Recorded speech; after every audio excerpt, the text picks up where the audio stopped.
There is no way I could live with your mother. I've told you that before. I pleaded with my wife, Mary, desperately, but she just looked at me coldly and retorted, "If you have a problem with that, you can just leave. I'm not stopping you." "Fine, I'm leaving." I quickly packed all my stuff and left. I can't deal with her anymore, I said to myself. What fate awaited Mary after I left her? My name is Keith. I'm 41 years old. Mary and I had been married for 7 years. We both worked. I was raised by my maternal grandparents because my parents died in a car accident when I was little. I was feeling very lonely after losing my parents, so my grandfather, who loved traveling, started taking me to various places. Influenced by my grandfather, traveling became my hobby. I would write articles about my solo travels on my blog, earning a living as a freelance writer. I met Mary on one of my trips. She was drinking with a group of people at a bar one night, and I just happened to be there, drinking on my own. One of the guys she was with and I hit it off immediately, and he introduced me to Mary. She was the center of attention, telling interesting stories and making everyone laugh. Although I was new to the group, she made sure that I was having fun too. She was such a nice person that I couldn't help following her with my eyes. In my mind, Mary, who was working at a brokerage firm, looked perfect in every way, working very hard to meet and beat sales targets. We exchanged contact information, and soon after that, we started dating and eventually got married. I continued writing blog articles, working from home, while Mary worked as a company employee. One day, as I was leisurely drinking my morning coffee, Mary spoke to me. "Keith, I'm going to work. Can you do the laundry today? And can you also make dinner tonight, please?" "Sure." "Oh, could you stop at the supermarket on the way home and buy some canned tomatoes? I'm thinking to make meat pasta for dinner." When I asked her, Mary looked annoyed and said, "I work outside, you know. As you're working from home, shouldn't it be easier for you to find time to do grocery shopping? I have a lot on today, so I don't think I'll have time to go out at all." As soon as I said that, the living room door opened. "Keith, I couldn't help overhearing your conversation, but what on earth are you thinking? Asking Mary to run errands for you?" Suddenly appeared was Kim, my mother-in-law, who lived very close from our apartment. "Oh, Kim, why are you here?" I asked with a trembling voice. Then Mary casually said to me, "Oh, by the way, I gave Mom a key to this apartment." "What? Why did you do that without even asking me?" As I tried to question Mary, Kim glared at me and said, "Got a problem with that, and Keith, it's absolutely ridiculous that you are trying to force your wife to do the household chores, especially when she is working full-time. You should be doing everything since you are home all the time." "I agree, Mom. Keith is just being awful, isn't he?" Mary sneered, joining in with her mother. "Always staying home and not earning much. I don't know how you have the nerve to ask for help. What a shameless man." Facing such criticism, all I could do was to bite my bottom lip. "Okay, I'll go." "Good. You should just keep your mouth shut and do as you are told." I looked away from Kim, who was looking smug, and retreated to my study. The cause of my problems was this mother-in-law.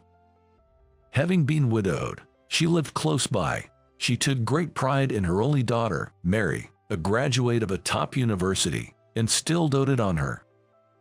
Ever since we got married, Kim was constantly making snide remarks about my working from home, but Mary never took my side when I was verbally attacked by her mother. There was something else about Mary that I realized after our marriage. Being invariably showered with praise by her mother, she was vain and ostentatious. Also, there seemed to be no mental boundaries in their toxic mother and daughter relationship. If I dared to complain about her mother, Mary would immediately get upset. I dreaded the thought of her mother visiting us frequently. Just the thought of it made me feel depressed. As expected, Kim began dropping by our apartment more often. She would criticize every housework I did, and, on weekends, She would sit around all day chatting and laughing with her daughter. This went on for a while, and I began to grow increasingly wary. I could never forget the day I visited Kim at her house. It was her birthday on that day. Although I was very reluctant, I felt obliged to go and see her. Mary was working on that day and would meet me at her mother's after work, so I headed there alone. "Happy birthday, Kim." I pulled out a beautifully wrapped box from the paper bag I brought with me. "Here is your present. It's a handmade bag I bought from a store I visited for one of my articles." Before I could finish, Kim clicked her tongue loudly. "What on earth is this? Did you just get this as a freebie or something?" "What? No." I quickly denied it, but she wouldn't listen to me. "I don't want this cheap bag, and I mean it. What were you thinking? I thought you'd like it." Kim began to berate me. "Enough. I never liked or approved of what you do in the first place. I don't even like you traveling around for work and troubling Mary. That's just not fair. I take pride in what I do," I retorted angrily, but she still looked down on me. "Pride in your small freelancing gigs? You're living off Mary. Why don't you return this useless thing and give me a gift card instead?" "Okay." I put the gift back in the paper bag, left her house, and headed to the department store. "Can I get her $200 gift card, please?" After buying the gift card, I returned to her house. "Hey, I'm back." As I opened the front door, Mary, who got there soon after I left for the department store, suddenly appeared. "Keith, it's Mom's birthday today. I ordered some fancy takeaway." The dining table was set with the dishes from a famous restaurant. "Oh, I was asked to cook for tonight, so I bought all the ingredients." I was standing there in complete shock when Kim interjected. "What are you talking about? These are obviously better than your cooking. Thanks for these, Mary." All I could do was to give them a disgusted look. Then, reluctantly, I joined them at the table, and we all began to eat. Mary and her mother chatted happily, but I felt left out. When we nearly finished the dinner, Mary suddenly broached a new topic. "Hey Keith, don't you think it's about time we moved?" "Move? You know, that new high-rise apartment nearby. Living somewhere with a great view would really boost my motivation to work harder." "Oh, that sounds wonderful. A new high-rise apartment." Seeing Kim's dreamy expression as she agreed with Mary, I panicked and said, "Isn't our current apartment good enough?" But Mary's expression turned visibly sour at my words. "What's wrong with you?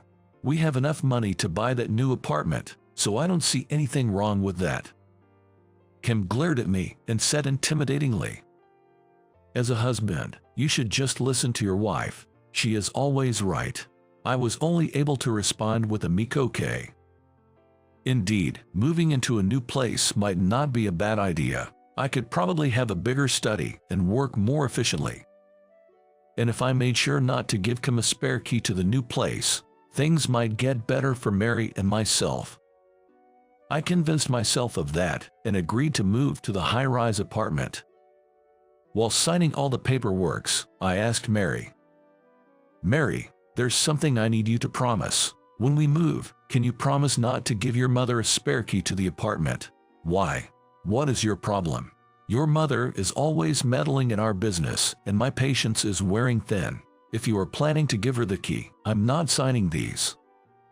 Mary then pondered for a moment, and then put her hand on my shoulder just to reassure me. "I see. If that's what you want, it's all good. I won't give her the key." "Thank you for understanding."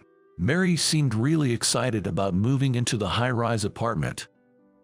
Knowing that Kim wouldn't have the spare key, I felt relieved and continued the moving preparation. A few months later, we finally moved into the long-awaited high-rise apartment. It was in a fantastic location with great views and luxurious interiors.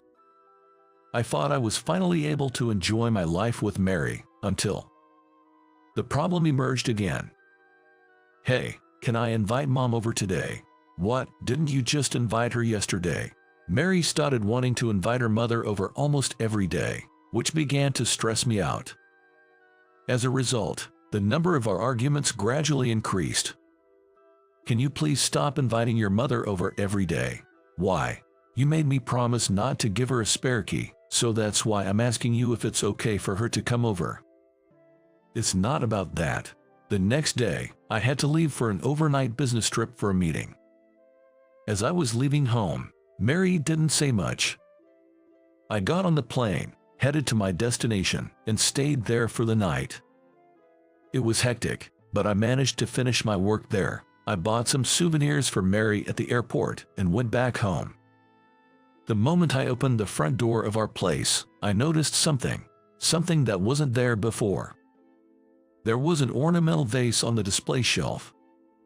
It was the same vase that used to be in the entrance of Kim's house. Feeling a premonition, I headed to the living room and found it filled with numerous cardboard boxes. What's this all about? As soon as I said that, Kim appeared from the kitchen, smirking. Finally, you're back. You told Mary not to give me a spare key, right? But you won't be able to shut me out of your life so easily. In a panic, I confronted her. Kim, what's going on here? What do you mean? I'm moving in here. Now, you won't have to worry about me getting a spare key anymore. But what about the house you were living in? That was a rental, so I've terminated the lease.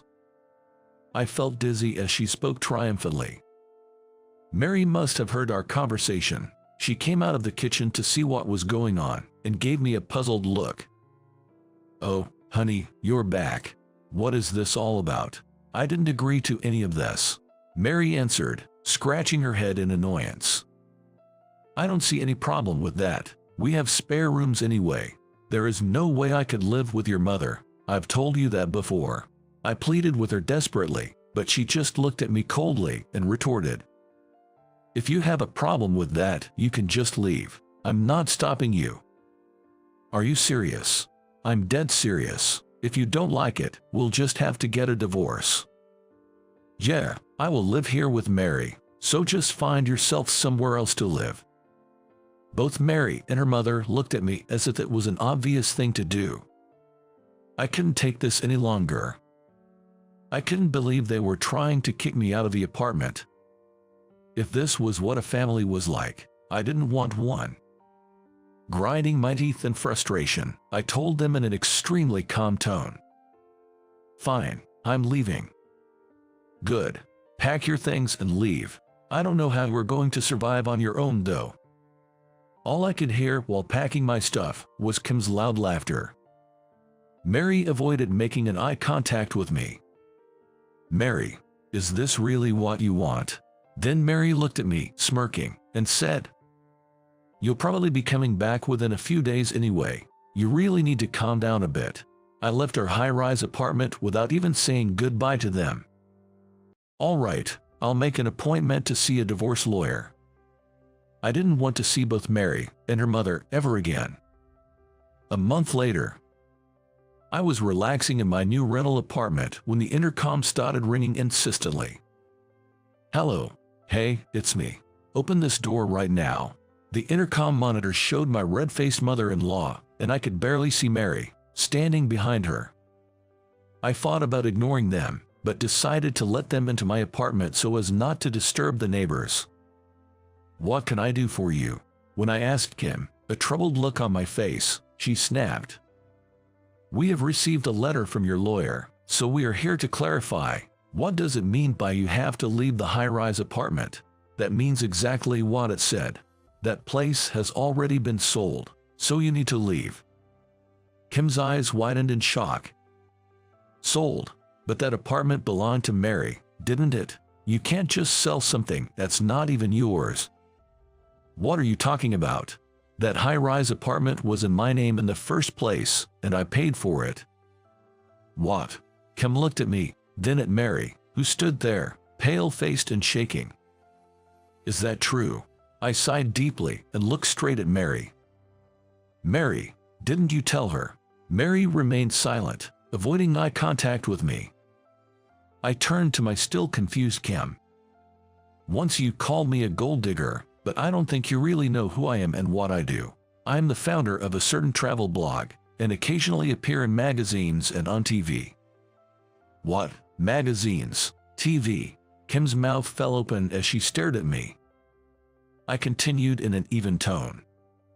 That was why I had some savings and was able to afford that high-rise apartment. By the way, your last birthday present, which you didn't want, cost me over $1,000. $1,000. Of course, I had to return it to the shop and got my money back. Also, the fancy takeaway that Mary ordered for your birthday was paid with my credit card by Mary without my consent. Kim, looking like she was about to faint from shock, suddenly turned to Mary. Mary, why don't you just buy back the apartment from him? You're a top salesperson of the company, earning over $100,000 a year, right? You must have lots of savings. Mary didn't say anything. Trying to suppress my laughter, I said to Kim, as far as I know, Mary doesn't have any savings. What? Both Kim and Mary were standing there absolute motionless. I calmly continued. She's been making continuous losses in stocks, lost almost all her savings. Isn't that right, Mary? No way. Mary, say something. As Kim grabbed Mary's arm and shook it, Mary dropped to her knees and looked up at her mother. I thought moving to the high-rise apartment would help boost my motivation and drive, but, as I glared at Mary, demanding an answer, she continued in a stuttering, faint voice. Well, I did try, Mom. I barely have any money left to rent a small apartment to live with you, let alone buy the high-rise apartment off him. What? I crossed my arms and said to Mary, I always knew that you had no skills for stock trading. I thought I had to support you as a husband and all. On hearing that, Mary looked up at me and asked for my forgiveness. Honey, I'm truly sorry. Can you please come back? Mary, stop it. As her mother tried to pick her up, Mary yelled back at her. But Mom, I have to do this, otherwise we can't afford to live the way we do now. I softly replied to Mary, who kept apologizing to me.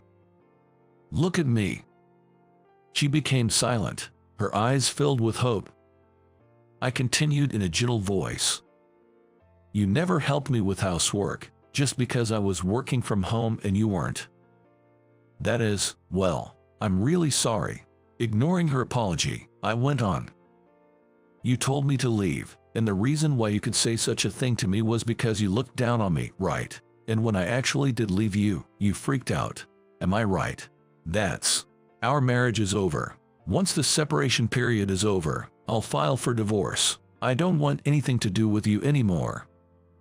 But, honey, as I spoke firmly, Mary tried to cling to me, but I silently shook off her hand. Kim, who had been watching the whole scene, cried out in distress. Wait a minute. What about our luxurious life at the high-rise apartment? Obviously you won't be able to afford it. As I spoke in an exasperated tone, she screamed hysterically.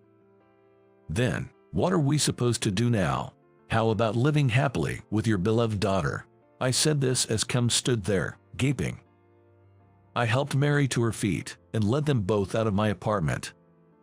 For a while, I could hear Kim yelling and screaming outside, but it quieted down when the building manager arrived. Half a year later, I was overseas again. I was traveling around and enjoying the feeling of freedom when I received a message. It was from Mary, whom I hadn't spoken to for the last 6 months.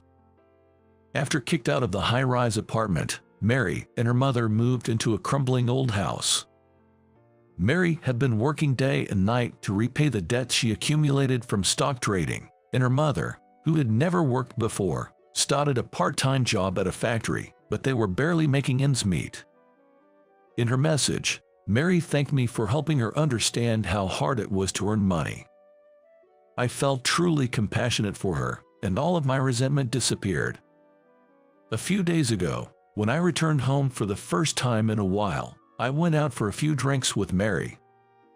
Back then, I was overwhelmed at work and maybe took out my frustrations on you, who was doing what you loved as a job. I'm truly sorry. That day, I felt that she really meant it when she apologized to me. That's okay. No hard feelings. I'm actually very happy now that nothing is stopping me from doing what I love." When I said that, Mary smiled sadly. "Are you going overseas again?" "Yeah, I'm leaving next week." At our amicable parting, Mary extended her hand to me.